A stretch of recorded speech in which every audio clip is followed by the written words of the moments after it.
अस्सलामुअलैकुम दोस्तों, उम्मीद करता हूँ आप सब लोग बहुत अच्छे होंगे।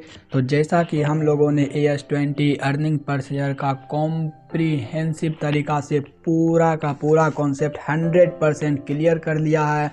हम लोगों ने एक एक एग्जाम्पल किए, एक एक एडजस्टमेंट, जितना भी एडजस्टमेंट हो सकता था वो सारा एडजस्टमेंट किया, पूरा थ्योरी वगैरह सारा क्लियर कर लिए हैं।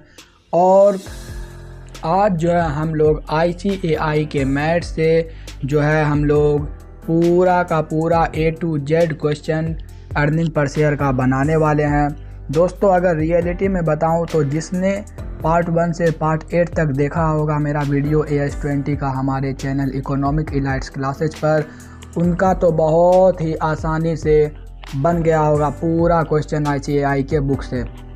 तो अभी तक जिन्होंने वो वीडियो नहीं देखा है जाके ज़रूर से ज़रूर देख लो। तो आज का लेक्चर जो हम लोग क्वेश्चन करेंगे, एक एक क्वेश्चन को लिखकर बहुत ही आसान हो जाएगा आपके लिए। इनफैक्ट कई बच्चों ने तो बना भी लिया होगा। तो दोस्तों, मुझे उम्मीद है आप लोग AS20 को पढ़ते पढ़ते थक गए होंगे। तो चलो थोड़ा सा पहले नाश्ता कर लेते हैं और नाश्ता करने के बाद हम लोग बनाएंगे AS20 का ICAI के बुक से सारा A to Z question.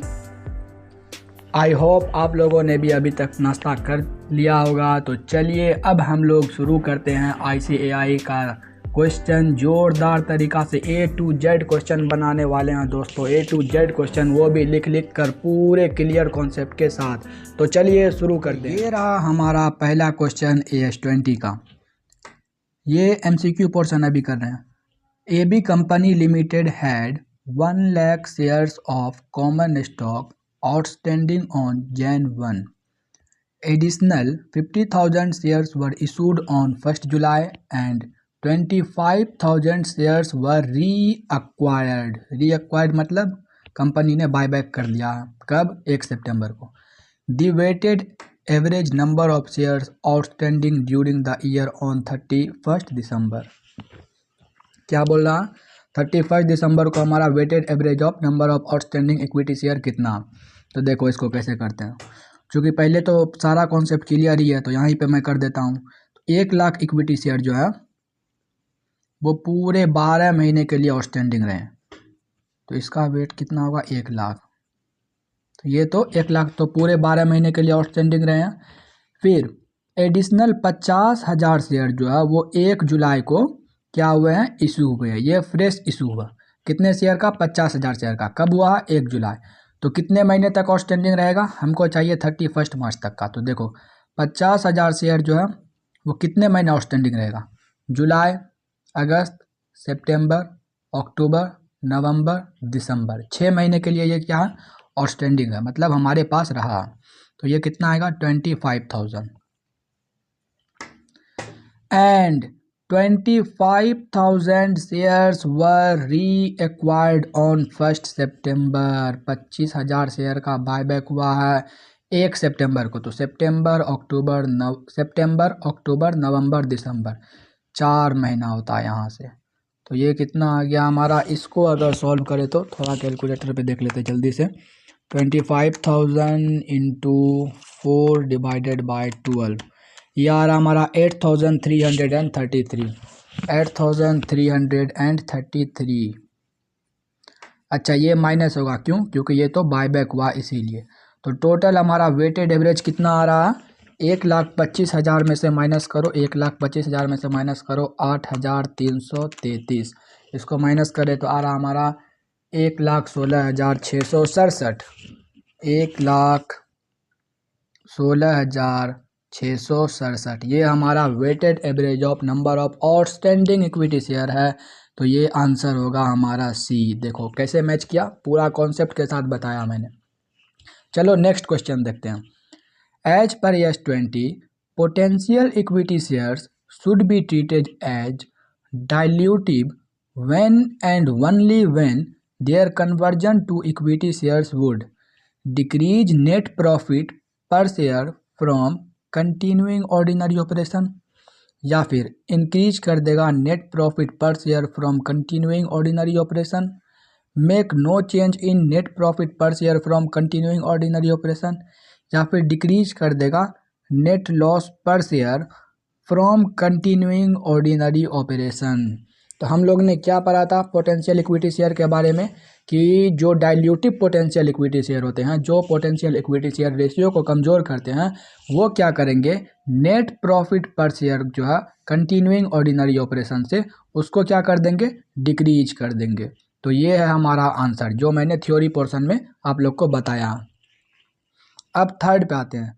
As per AS20 equity shares which are issuable upon the satisfaction of certain conditions resulting from contractual agreement are, बोल रहा है जो टर्म्स एंड कंडीशन फुलफिल होने पर जो इक्विटी शेयर हम लोग इशू करते हैं उसको क्या कहते हैं, उसको कहते हैं कॉन्टिजेंटली इशूएबल शेयर। पहले मैंने थ्योरी में बताया। देखो जिसका पिछला आठ पार्ट किया होगा उसका ऐसा एक भी क्वेश्चन नहीं होगा इस बुक का जो नहीं बना होगा, वो सारा उसका बन चुका होगा और उसको बहुत मज़ा भी आया होगा बनाते वक्त, क्योंकि 100% क्लियर कॉन्सेप्ट के साथ जो है हम पिछला 8 पार्ट में पूरा कॉन्सेप्ट क्लियर किए हैं अर्निंग पर शेयर का। तो चलो आप फोर्थ क्वेश्चन की तरफ चलते हैं। In case potential equity shares have been cancelled during the year they should be, बोल रहा है अगर पोटेंशियल इक्विटी शेयर एक पीरियड के दौरान अगर कैंसिल हो जाए ईयर के दौरान तो फिर क्या होगा, तो उसका क्या ट्रीटमेंट होगा। Ignore from computing of diluted EPS, consider from the beginning of the year till the date they are cancel. देखो इस क्वेश्चन को समझाते हैं। देखो जैसे ये हमारा पोटेंशियल इक्विटी शेयर जो है ये मान लो 2021-22 है, 2021-22 है, ठीक। और यहाँ पे हमारा पोटेंशियल इक्विटी शेयर था मान लो 1000, और यहाँ पे आकर क्या हुआ, ये पोटेंशियल इक्विटी शेयर ख़त्म हो जाता। तो बोल रहा है अगर ये यहाँ पे आके ख़त्म हो गया तो इसका क्या ट्रीटमेंट करेंगे।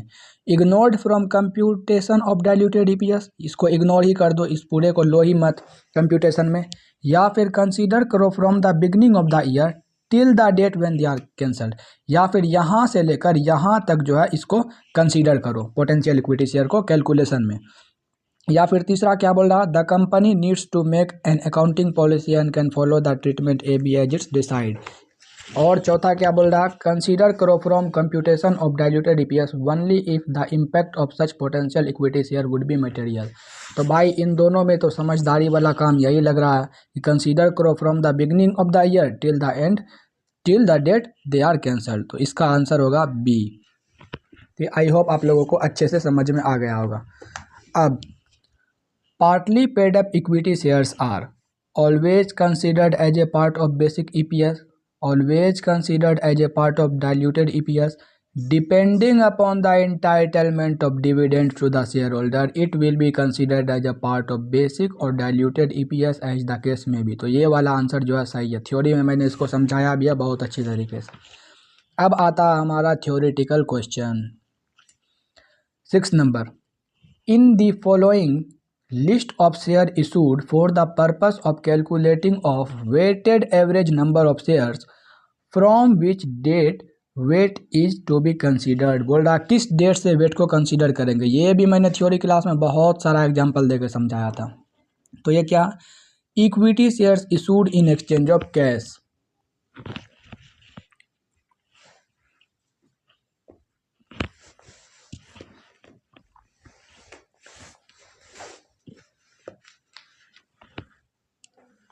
देखो भाई थ्योरी क्लास में मैंने जो बताया था time should be considered as follow, जैसे कि फ्रेश इशू में कब से टाइम कंसीडर करेंगे, बोनस इशू में कब से करेंगे, राइट इशू में कब से करेंगे, share issued upon conversion of debt हो तो कब से करेंगे, share issued in consideration of interest हो तो कब से करेंगे, share issued on asset acquisition हो तो कब से करेंगे।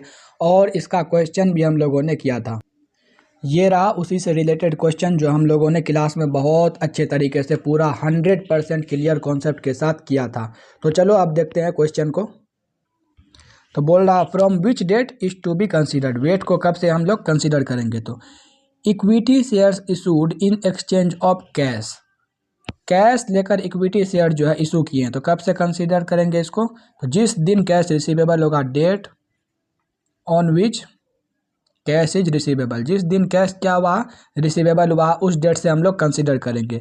फिर बोल रहा equity shares issued as a result of conversion of debt instrument, मतलब कोई कर्ज वगैरह होगा, मान लो कोई डिवेंचर वगैरह होगा, वो कन्वर्ट हो गया किसमें, इक्विटी शेयर में। तो कब से टाइम को वेट मानेंगे, तो जिस दिन वो कन्वर्ट हुआ, जिस दिन क्या हुआ, ये डेट कन्वर्ट हुआ इक्विटी शेयर में, या फिर इसको दूसरे तरीक़ा से ये भी बोल सकते हैं कि जिस दिन ये डेट इंस्ट्रूमेंट जो है ये ख़त्म हो गया होगा और उसके बदला में जो इक्विटी शेयर मिला होगा उसी दिन से जो है हम लोग वेट को कंसिडर करेंगे। फिर equity share issued in exchange for settlement of A liability of the enterprise, यानी कि इंटरप्राइज का जो कंपनी का जो लायबिलिटी है उसके बदला में क्या किया, शेयर इशू किया। तो जिस दिन लायबिलिटी सीज हो गया, ख़त्म हो गया और उसके बदला में शेयर इशू किया गया, उस दिन से वेट को हम लोग मेजर करेंगे, यानी कि कंसीडर करेंगे एज ए वेट।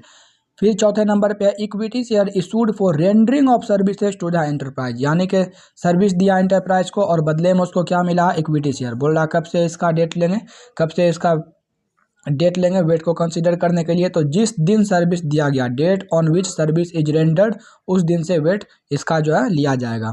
फिर फिफ्थ नंबर पे equity shares issued in lieu of interest and और principal of other financial instrument, कोई इंटरेस्ट पेएबल वगैरह होगा उसके बदला में क्या किए हैं, इक्विटी शेयर इशू किए। तो इसमें क्या होगा, जिस दिन इक्विटी शेयर इशू किए हैं उस दिन से हम लोग क्या करेंगे, वेट को कंसीडर करेंगे, यानी कि जिस दिन ये इंटरेस्ट पेएबल हम लोग का सीज हो गया, मतलब ख़त्म हो गया, उस दिन से। फिर फिफ्थ नंबर में क्या, सिक्स नंबर में equity shares issued as consideration for acquisition of an asset, यानी कि हमने पहले भी बताया था, एग्जांपल भी इसका बहुत दिया था कि मान लो कोई लैंड परचेज किया, उसके बदला में क्या दे दिए, इक्विटी शेयर दे दिए, कैश ना देकर क्या दे दिए, इक्विटी शेयर। तो जिस दिन हमने एसेट परचेज किया उस दिन, और उसके बदले में जिस दिन इक्विटी शेयर इशू किया, जिस दिन हमने परचेज किया एसेट और उसके बदले में इक्विटी शेयर इशू किया, उस दिन से हम लोग जो है डेट को कंसीडर करेंगे। इसके ऊपर जो बहुत ही अच्छा एग्जांपल मैंने क्लास में बताया था और बनाया भी था, आप लोगों को बताया भी था। और बोल रहा also define potential equity share, बोल रहा पोटेंशियल इक्विटी शेयर को भी क्या करो, डिफाइन करो। तो पोटेंशियल इक्विटी शेयर क्या होता है वो मैंने आपको थ्योरी क्लास में भी बताया था, चलो अभी भी बता देता हूँ। पोटेंशियल इक्विटी शेयर क्या होता है, फ्यूचर में इशू होता है। ये क्या होता है, potential equity share are those equity share which are issued on a future date, जो फ्यूचर डेट पे इशू होता है। इसको लिख कर भी करेंगे इन सभी क्वेश्चन को, पहले एक बार समझ लेते हैं इसको बढ़िया से। और ये जो जितना भी ये सब है इसको तो मैंने पहले के क्लास में भी किया था और आज भी मैं इसको अच्छे से करूँगा। क्या पोटेंशियल इक्विटी शेयर समझ गए, वैसा इक्विटी शेयर जो फ्यूचर डेट में इशू होगा। 7 में है stock options have been granted by AB Limited to its employees and they vest equally over 5 years, that is 20% at the end of each year from the date of grant. The options will vest only if employee is still employed with the company at the end of the year. चलो इस सब के बारे में तो इतना मैंने आपको पहले भी बताया कि कैसे लालच देता एम्प्लॉय को। If the employee leaves the company during the vesting period, the options that have vested can be exercised while the others would lapse. Currently, AB Limited includes only the vested options for calculating diluted EPS. Should only completed vested option be included from computation of diluted EPS? Is this in accordance with the provisions of AS20? ये question क्या कह रहा है, question ये कह रहा है कि कंपनी ने जो ESOP इशू किया एम्प्लॉय को क्या बोला था कि 5 साल काम करोगे तो हम तुमको जो है इतना शेयर देंगे और हर साल जो है 20% शेयर देंगे। अगर तुम मान लो तीसरे साल काम छोड़कर चले गए, तीसरे साल के एंड में, तो 60% शेयर तुमको देंगे और 40% नहीं देंगे। तो चलो ठीक है भाई, लेकिन यहाँ पे क्या कह रहा है, करंटली क्या किया, AB limited includes only the wasted option for calculated diluted EPS। Diluted EPS को कैलकुलेट करने के लिए सिर्फ वो 60% को ही ले रहा है।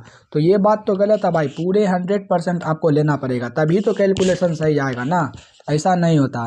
तो ये क्या है, ये जो है जो भी अकाउंटेंट जो है उसका वो ये गलत कर रहा है, तो इसको हम लोग लिख कर भी बढ़िया से कर लेंगे। फिर 8 नंबर में explain why the bonus issue of shares and the shares issue at full market price are treated differently in calculation of basic EPS। तो हम लोग जानते हैं कि बोनस इशू जो है वो फ्री में होता है, कंपनी का कोई अर्निंग इससे होता नहीं है, इसीलिए इसका डेट भी रेलिवेंट नहीं होता है। इसीलिए जब भी हम इसको कैलकुलेट करेंगे तो टाइम को जो हमेशा 12 महीना वेट लेंगे, हमेशा 12 महीना। लेकिन जो शेयर पैसा लेकर कंपनी देता है उसके लिए जिस दिन वो इशू हुआ उस दिन से लेकर 31 मार्च या 31 दिसंबर जो भी केस होगा उस दिन तक कैलकुलेट किया जाएगा उसका वेट। तो ये दोनों बेसिक डिफरेंस है, तो इसको भी हम लोग लिख के कर लेंगे। तो अब आते हैं 9 नंबर। अब आ गया प्रैक्टिकल क्वेश्चन, अब आ गया पेन उठाने का समय। प्रैक्टिकल क्वेश्चन में NAT, a listed entity as on 1st April 2001 has the following capital structure: 10 lakh equity shares having face value of rupees 1 each, 10 lakh है। 10 lakh 8% preference share having face value of rupees 10 each, ये कितना 1 करोड़, 1 करोड़ हो गया। हाँ, during the year 2001-2 the company had profit after tax, ये PAT दिया हुआ 90 लाख का। ऑन 1 जैन 2002 को NAT made a bonus issue of 1 equity share for every 2 equity share outstanding, यानी कि 1:2 में जो है कंपनी ने क्या किया, बोनस इशू किया। On 1 Jain 2002 NAT issued 2 lakh equity shares of rupees 1 each at their full market price of rupees 7.60 पर शेयर। देखो ये क्या है, राइट इशू है। कैसे पता चला कि मार्केट प्राइस से कम में जो है कंपनी क्या कर रही है, इशू कर रही है अपने शेयर को। तो ये क्या 7.60 मार्केट प्राइस है और 1 रुपया जो है ये क्या राइट इशू का एक्सरसाइज प्राइस है। तो चलो इसको भी हम लोग देख लेंगे। NAT share were trading at 8.05 पर शेयर ऑन 31 मार्च 2002। 31 मार्च 2002 को NAT का शेयर का दाम कितना था, market price 8.05। Further it has been provided that the basic earning per share for the year ended 31 March 2002 was previously reported at 62.30। ये हमारा क्या दिया हुआ, ये बेसिक अर्निंग पर शेयर दिया हुआ पिछले साल का। You are required to calculate the basic earning per share to be reported in the financial statement of net for the year ended 31 March 2002 including the comparative figure. Comparative figure को का क्या मतलब है, इंक्लूडिंग द कॉम्पेरेटिव फिगर। मैंने पहले ही कहा था अगर 2 साल का डेटा अगर अवेलेबल है तो उसको कंपैरिजन के लिए हम लोग जो है पिछले साल का भी रीस्टेटेड रेशियो निकालते हैं। तो वही बात यहाँ पे ये बोल रहा। दूसरा क्या, explain why the bonus issue of shares and the shares issued at full market price are treated differently in calculation of basic EPS। यही वाला क्वेश्चन है, दूसरा नंबर। तो चलिए हम लोग इसको जो आप कॉपी पे बहुत अच्छे तरीके से सॉल्व करेंगे। तो ये रहा हमारा सॉल्यूशन नंबर 9 जिसको कि अब हम लोग करने वाले हैं। तो सबसे पहले इसमें जो है पूछा है कि बेसिक अर्निंग पर शेयर। तो सबसे पहले मैंने पहले ही आपको क्लास में बताया बेसिक अर्निंग पर शेयर का आप क्या करो, फॉर्मूला लिख दो। Earning attributable to equity share holder upon weighted average of number of outstanding equity share, ये होता है फॉर्मूला, इसको लिख दो। अब देखो यहाँ जो है क्वेश्चन में दिया हुआ हमको पैट प्रॉफिट आफ्टर टैक्स। अब हमको क्या निकालना है, earning attributable to equity share holder. तो चलो वर्किंग नोट 1 देखते हैं। सबसे पहले वर्किंग नोट 1 में calculation of earning attributable to equity share holder. तो ये रहा हमारा calculation of earning attributable to equity share holder. तो हमारा पैट कितना दिया, प्रॉफिट आफ्टर टैक्स दिया हुआ 90 लाख। और चूँकि कोई डिबेंचर वगैरह को इंटरेस्ट वगैरह पे करना नहीं है, चूँकि प्रॉफिट आफ्टर टैक्स ऑलरेडी दिया हुआ और क्वेश्चन में डिबेंचर वगैरह का बात भी नहीं किया, तो इसमें सिर्फ और सिर्फ क्या जाएगा, प्रीफरेंस वालों का डिविडेंड। प्रीफरेंस डिविडेंड हम लोग जो है पे कर देते हैं, 8% है। तो ये हुआ 10 लाख का 8%, 80,000। 80,000 का हम लोग क्या किए, डिविडेंड जब पे कर देंगे तो ये बचेगा 89,20,000। तो ये अब जो प्रॉफिट है वो किसको बिलोंग करेगा, earning attributable to equity share holder. अब ये इक्विटी शेयर होल्डर वालों का प्रॉफिट आ गया। तो ये रहा हमारा 89,20,000। और अब हमको कैलकुलेशन क्या करना, वर्किंग नोट 2 में weighted average of number of outstanding equity share. Calculation of weighted average of number of outstanding equity share. तो इसमें जो है क्या करेंगे हम लोग, सबसे पहले लिखेंगे ओपनिंग इक्विटी शेयर कितना है। सबसे पहले हम लोग क्या करेंगे, ओपनिंग इक्विटी शेयर यानी कि ओपनिंग बैलेंस देखते हैं। क्या था, 10 लाख इक्विटी शेयर था, 10 लाख। और ओपनिंग तो हमेशा 12 महीना के लिए आउटस्टैंडिंग रहेगा, तो ये कितना हुआ, 10 लाख। उसके बाद क्या बोला, 1 जनवरी को क्या हुआ, बोनस इशू। बोनस इशू किस रेशियो में हुआ, 1:2 के रेशियो में, यानी कि टोटल 10 लाख इक्विटी शेयर है और एक बोनस शेयर मिलेगा हर 2 इक्विटी शेयर वालों को, यानी कि टोटल कितना बोनस शेयर होगा, 5 लाख। ये टोटल बोनस शेयर कितना इशू होगा, 5 lakh total bonus share issue होगा। तो ये रहा हमारा 5 लाख। अब आएगा हमारा बोनस इशू।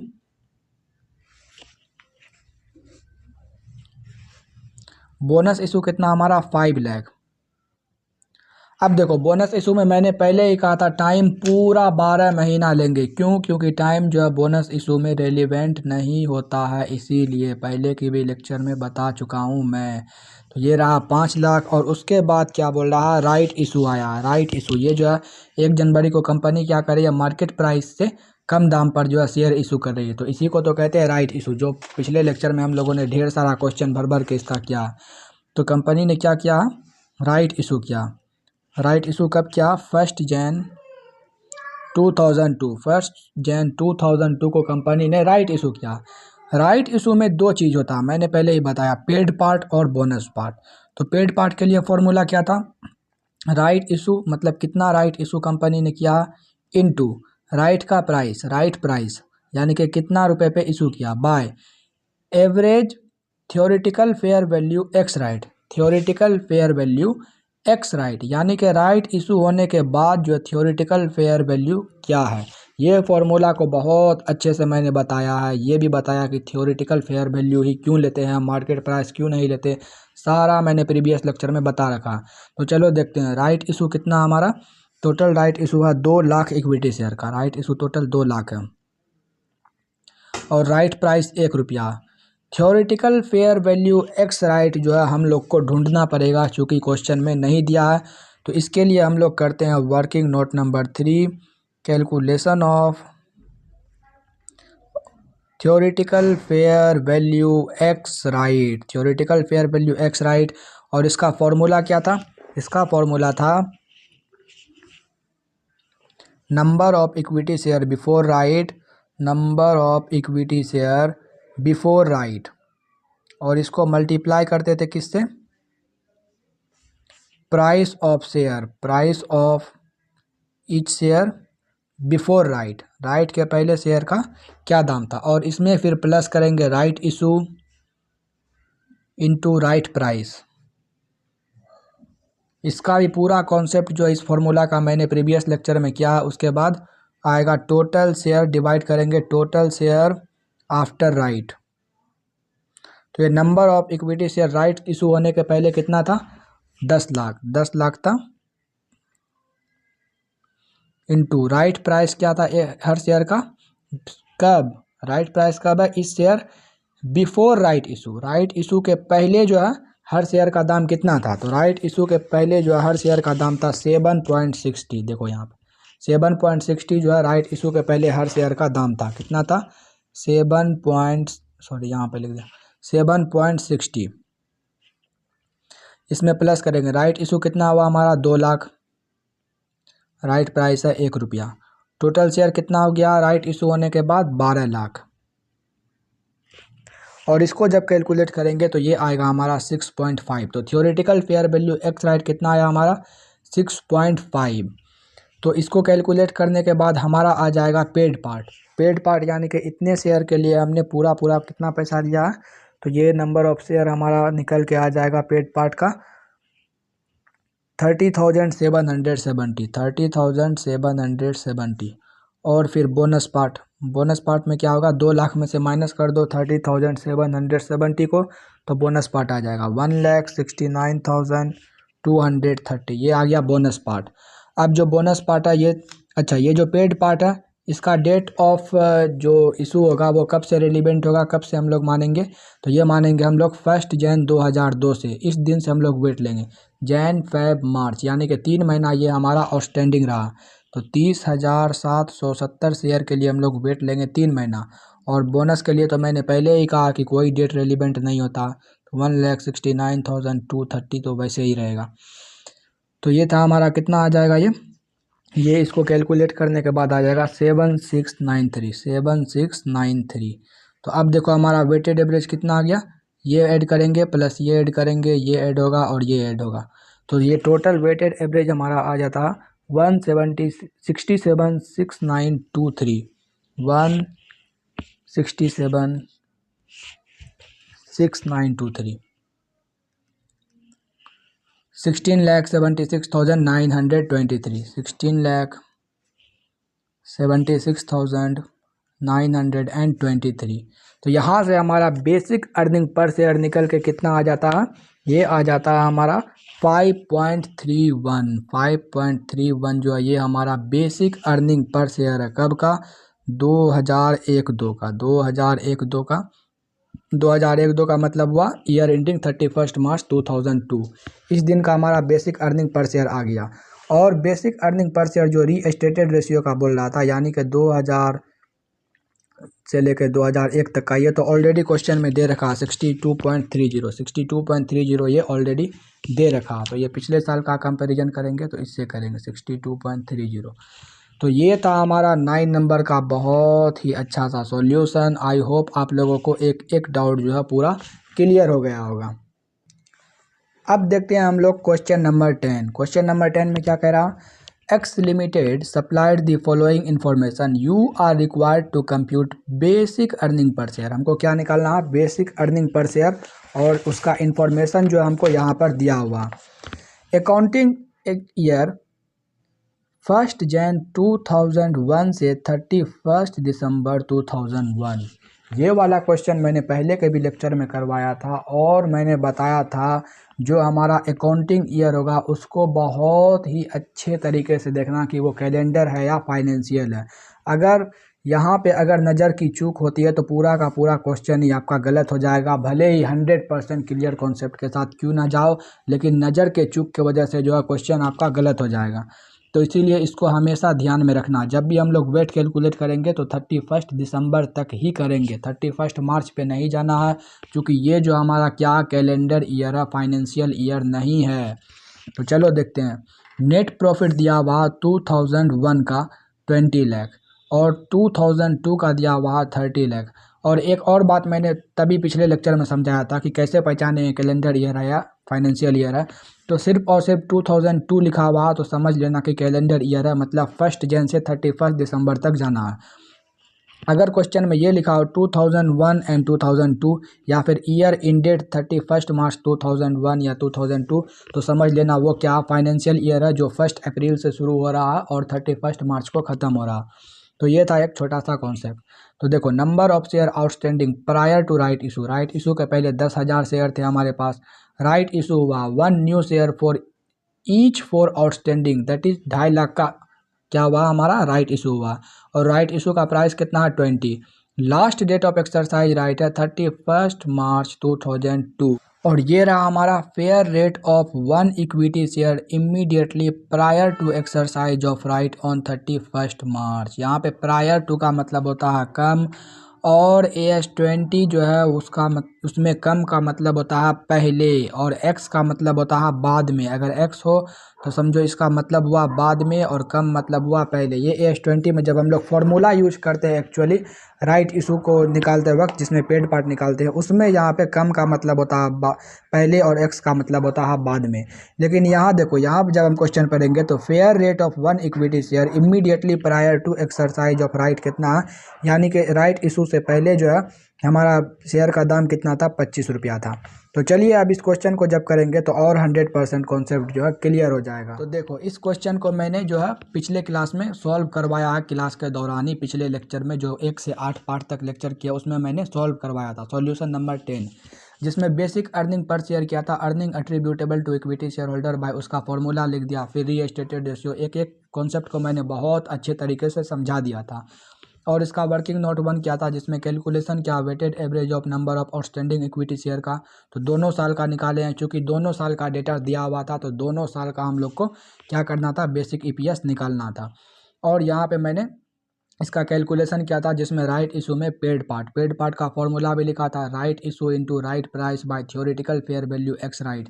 तो यहाँ से मैंने theoretical fair value x right फिर यहाँ से कैलकुलेट किया था, जिसमें नंबर ऑफ शेयर वाला फार्मूला लगा के, ये वाला फार्मूला लगा के जो है पूरा एक्स राइट मैंने निकाला था। और फिर यहाँ से आया था हमारा पेड पार्ट 2,08,333, और फिर हमारा बोनस आया था, जो कि हमारा पेड पार्ट था वो 9 मंथ के लिए आउटस्टैंडिंग रहा था, क्योंकि हमने डेट क्या लिया था, 31 दिसंबर तक लिया था, इसीलिए 9 मंथ के लिए ये क्या रहा था, हमारे पास आउटस्टैंडिंग रहा था। और इसी को कैलकुलेट करके हमारा जो बेसिक अर्निंग पर शेयर है वो आया था 2.50, और पिछले साल का बेसिक अर्निंग पर शेयर आया था 1.91। बहुत ही अच्छी तरीके से मैंने इसको क्लास में भी सॉल्व करवा रखा था।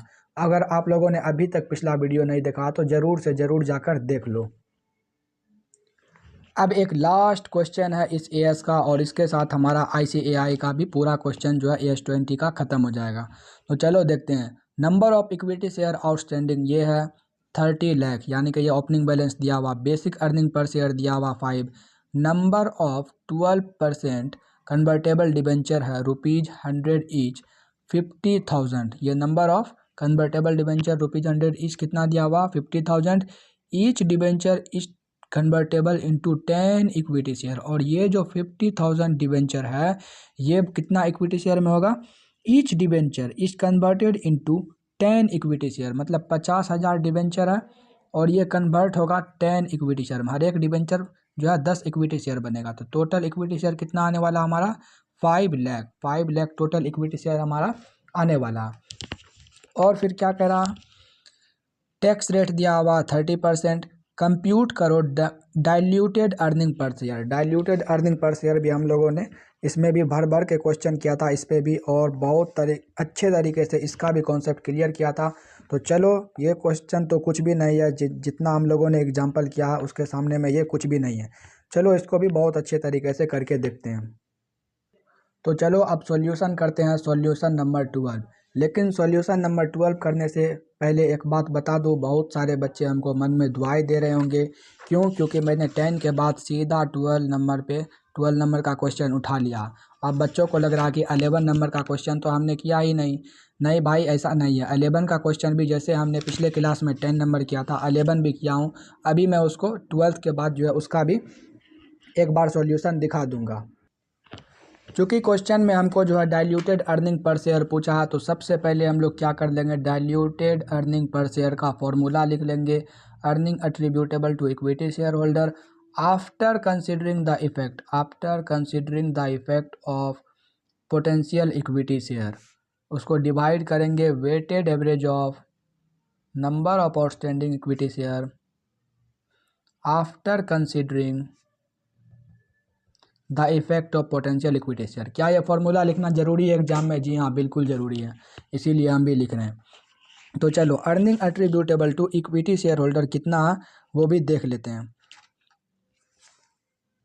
क्वेश्चन में कहीं भी डायरेक्टली जो है earning attributable to equity share holder नहीं दिया, लेकिन दो चीज़ जो है यहाँ पे दिया हुआ, number of equity share outstanding और बेसिक अर्निंग पर शेयर। अच्छा, earning attributable to equity share हमको चाहिए ही क्यों भाई, जबकि फॉर्मूला तो कुछ और है।